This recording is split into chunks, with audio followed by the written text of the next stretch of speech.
ꯑꯃꯃꯨꯛꯇꯗ ꯉꯁꯤ ꯀꯪꯂꯩꯄꯥꯛꯅ ꯚꯤꯌꯨꯔ ꯃꯌꯥꯝꯕꯨ ꯇꯔꯥꯝꯅ ꯑꯣꯛꯆꯔꯤ ꯑꯩ ꯉꯁꯤ ꯇꯣꯄꯤꯛꯇꯤ ꯃꯤꯌꯥꯝ ꯍꯦꯟꯅ ꯈꯪꯕꯤꯔꯝꯃꯅꯤ ꯚꯤꯗꯤꯑꯣ ꯀꯣꯜꯗꯤ ꯆꯦꯛꯁꯟꯕꯤꯌꯨ ꯍꯥꯏꯕ ꯑꯗꯣ ꯑꯩ ꯍꯧꯖꯤꯛꯁꯦ ꯁꯇꯔꯗꯦ ꯑꯣꯏꯔꯦ ꯑꯗꯨꯒ ꯄꯨꯡꯁꯤꯁꯨ ꯄꯨꯡꯁꯨ 2 ꯇꯥꯗꯣꯔꯦ ꯑꯗꯨꯒ ꯑꯩ ꯏꯗꯤꯇꯤꯡ ꯑꯃꯨꯛ ꯇꯧꯗꯣꯏꯅꯤ ꯁꯤ ꯚꯤꯗꯤꯑꯣꯁꯦ ꯅꯝ ꯂꯣꯏꯔꯀꯥꯟꯗ ꯑꯗꯨꯒ ꯑꯩꯒꯤ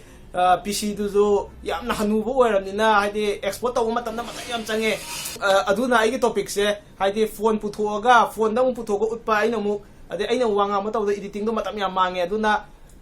ngasi tawroge hadi wana khatang ngang ba ba matangi tech news ki matang noi tawroge ai news makthi natre miyam da suggest pi bagi maong ni adu ga ina hangai tech news hapate smaina dum chap lepa wa ngang hapane ado si aigi asing acting nate aigi acting ni de haji tawri ni aina khalle ba adi aigi asabe tawroga smaina ngang ga mi mayam na aigi asa ting da pa ma ga khoidaraga ai channel sibu mai pa la ga hing aigi asing acting do khang matam na miyam na thamoi nungai ta phone ni na aina khalle aigi isagi afa boy ra phata boy ga aigi isagi character ji da dum miyam de share tok je ga dum miyam na sida suarga de semtok pe tanja da pibirak chane miyam ne na aseng ji de ne yang haning bai tare machu sanga ga aigi video je phajana ba tawu da du pam da ba adu gi ne aduna mayam aigi channel sida no boy ta di sungsai soitana subscribe to biyo subscribe patam angang je grey color hen biyo duga thangna na laiba kangchi de kang naw na yairaga mathangi aina video thakla pada songi notification da tholang da be da bakta ado ai ngasi ge topic se hok jarage hoi chumi video call hadi phone do egera whatsapp to egera video call khudi makta magi download tongna bagi magi option laite download to biya de adubu download to biya karam to biya haina tamda screenshot aina photo copy ya bado adana screen record haina lai hadi hadi kai phone de screen record yaure ai hadi ki phone jo mi ne mi je jo masage screen record yaure aduka screen record yaw daba android phone khudi ma screen record happe ya hadi apps tegloga samna movie zone adu ada tu sida mayam lai singje side dum lauraga aduna aina ichal iche sing da haijaning mujate kem nate hoi atopa state ke yenguraga de akhoi manipur state che nupi oibegi ijat tawje automatic wang na lai adu degi nupi oibi ju masa masa gi ijat sibu khanjab je automatic wang na lai haide akhoi ichal iche dina sumaina tawni sumaina tawramni haiba nate aina jai je haide tawrakta na wa de icham cham jaba ichal iche singjubu ngoksana ba nupa khara amna moithem tawdo dugum do lang du da thudana ba haide haje akhoi society jida angang langthu amagi chatnabi angang ta hobagi hai tare angang ta hobagi chatnabi je yam kanna tawkhalai asi kari dagi no mostly akoi gi haji nupi do chathai ba crime chathai je akoi manipur nupi da chathai ba crime chathai je gang rape tawrame adudage lambi chatninga da faraga rape tawrame haba adu me case lai leitamne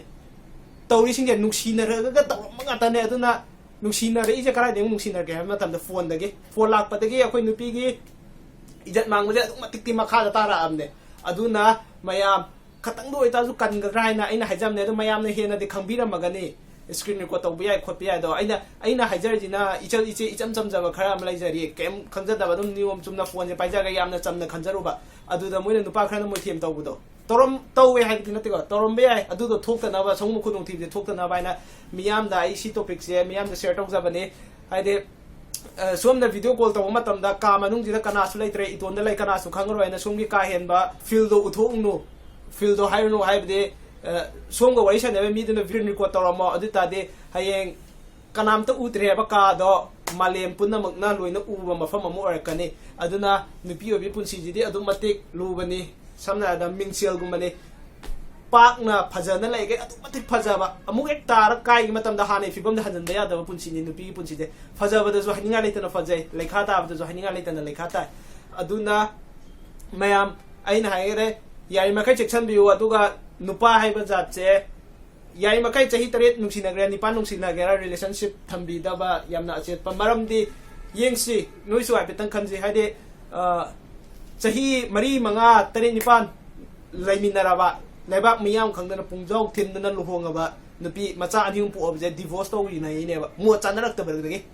nungsinai gi phai hayeng kaina matam na song sorry background noise te akoi ek thangna gi da furniture ama lai aduna ma thabuk to background noise te yam kan tawre adudage ai video ji bo moi kan phajana bi dam ta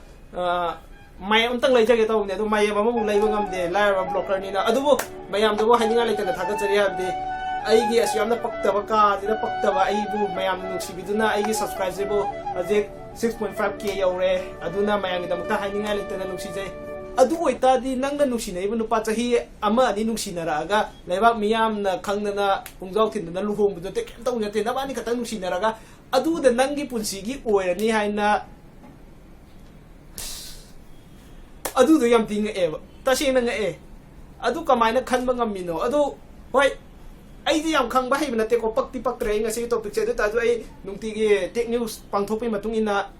ꯄꯥꯡꯊꯣꯛꯆꯕꯅꯦ ꯑꯩ ꯃꯃꯥꯡꯗ ꯍꯥꯏꯈ꯭ꯔꯦ ꯑꯩ ꯊꯕꯛ ꯈꯔ ꯆꯤꯜꯂꯦꯅ ꯑꯗꯣ ꯑꯩꯒꯤ ꯚꯤꯗꯤꯑꯣꯁꯦ ꯉꯁꯤꯒꯤ ꯑꯣꯏꯅꯗꯤ ꯁꯥ ꯖꯒꯥꯗ ꯂꯣꯏꯁꯤꯜꯂꯒꯦ ꯑꯩꯒꯤ ꯚꯤꯗꯤꯑꯣꯁꯤꯕꯨ ꯀꯝꯗꯧꯒꯦ ꯍꯥꯏꯕ ꯃꯤꯌꯥꯝꯅ ꯁꯨꯡꯁꯣꯏ ꯁꯣꯏꯗꯅ ꯀꯃꯦꯟ ꯕꯣꯛꯁꯇ ꯍꯥꯏꯕꯤꯔꯝꯃꯣ ꯑꯗꯨꯒ ꯑꯩꯒꯤ ꯚꯤꯗꯤꯑꯣꯁꯤꯗ ꯄꯛꯇꯕ ꯑꯁꯣꯏꯕ ꯑꯔꯥꯟꯕ ꯌꯥꯎꯔꯒꯗꯤ ꯄꯤꯟ ꯄꯣꯏꯟ ꯇꯧꯔꯒ ꯇꯥꯛꯄꯤꯔꯝꯃꯣ ꯀꯃꯦꯟ ꯕꯣꯛꯁꯇ ꯑꯗꯨꯒ ꯑꯩꯉꯣꯟꯗ ꯈꯪꯅꯤꯡꯕ ꯑꯩꯉꯣꯟꯗ ꯍꯥꯏꯅꯤꯡꯕ ꯂꯩꯕ ꯃꯇꯝꯗꯗꯤ ꯏꯟꯁꯇꯥꯒ꯭ꯔꯥꯝꯗ ꯃꯦꯁꯦꯖ ꯂꯥꯛꯄ ꯃꯇꯝꯗ ꯃꯤꯌꯥꯝꯅ ꯍꯥꯏꯕꯤ ꯍꯥꯏꯗꯤ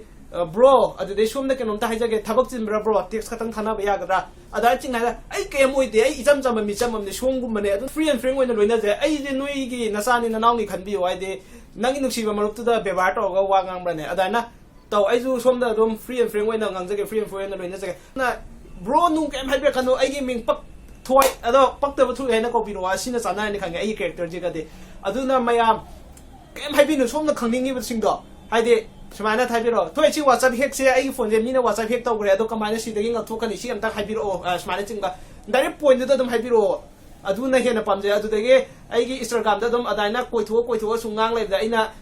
ꯄꯣꯏꯟꯠꯗ ꯂꯥꯛꯄꯤꯌꯣ ꯑꯗꯥꯏꯅ ꯍꯥꯏꯕꯗꯣ ꯑꯗꯨ ꯃꯌꯥꯝ ꯋꯥꯔꯧꯕꯤꯒꯅꯨꯀꯣ ꯍꯥꯏꯗꯤ ꯑꯩ ꯊꯕꯛꯁꯦ ꯈꯔ ꯆꯤꯟꯕ ꯍꯥꯏꯗꯤ ꯄꯔꯁꯣꯅꯦꯜ ꯑꯣꯏꯕ ꯊꯕꯛ ꯈꯔ ꯂꯩꯕ ꯑꯗꯨꯅ ꯃꯌꯥꯝꯒꯤ ꯍꯥꯏꯗꯤ ꯁꯨꯝ ꯆꯥꯛ ꯆꯥꯔꯕ꯭ꯔꯥ ꯅꯨꯡꯉꯥꯏꯔꯤꯕ꯭ꯔꯥ ꯀꯩꯗꯧꯔꯤꯒꯦ ꯑꯗꯨꯒꯨꯝꯕꯒꯤ ꯀꯃꯦꯟꯗꯨꯗꯤ ꯑꯩ ꯍꯟꯕꯒꯤ ꯃꯇꯝꯁꯦ ꯈꯤꯇꯪ ꯐꯪꯗꯕ ꯑꯗꯨꯅ ꯑꯗꯨꯒ ꯃꯌꯥꯝꯒꯤ ꯈꯪꯕꯤꯅꯤꯡꯕ ꯃꯇꯥꯡ ꯂꯩꯇꯥꯗꯤ ꯑꯩ ꯁꯨꯡꯁꯣꯏ ꯁꯣꯏꯗꯅ ꯑꯩꯒꯤ ꯑꯆꯤꯟꯕ ꯃꯇꯝ ꯂꯩꯇꯥꯗꯣ ꯀꯥꯏꯊꯣꯛꯑꯒ ꯃꯌꯥꯝꯗ ꯁꯨꯡꯁꯣꯏ ꯁꯣꯏꯗꯅ ꯁꯦꯌꯔ ꯇꯧꯅꯤ ꯑꯗꯨꯒ